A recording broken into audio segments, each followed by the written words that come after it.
وَاعْتَصِمُوا بِحَبْلِ اللَّهِ جَمِيعًا وَلَا تَفَرَّقُوا، یہ اللہ کی رسی ہے، اس کو مضبوطی سے تھام لو اور تفرقے بازی نہ کرو، آپس میں لڑائی جھگڑا ہے جی نفرتیں نہ پھیلاؤ۔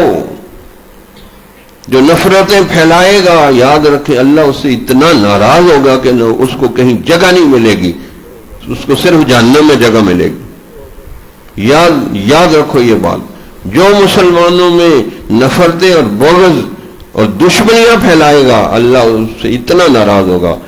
صاف صاف حکم دیا سورہ آل عمران میں، وَلَا تَكُونُوا كَالَّذِي تَفَرَّقُوا وَاخْتَلَفُوا مِن بَعْدِ مَا جَاءَهُمُ الْبَيِّنَاتُ، ان لوگوں کی طرح نہ ہو جو نہ مسلمانوں جنہوں نے آپس میں تفرقہ بازی کی، اختلاف کیے اس کے بعد کہ ان کے پاس کتاب آ گئی تھی۔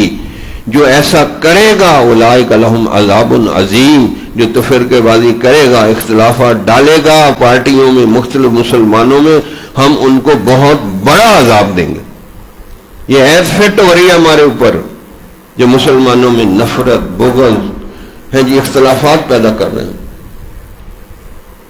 یہ قرآن ہے، کہتے ہیں جی اپلائیڈ قرآن چاہیے ہمیں کہ ہمارے اوپر اس کو فٹ کرو، قرآن کو میں فٹ کر رہا ہوں اپنے اوپر بھی، آپ لوگوں کے اوپر بھی۔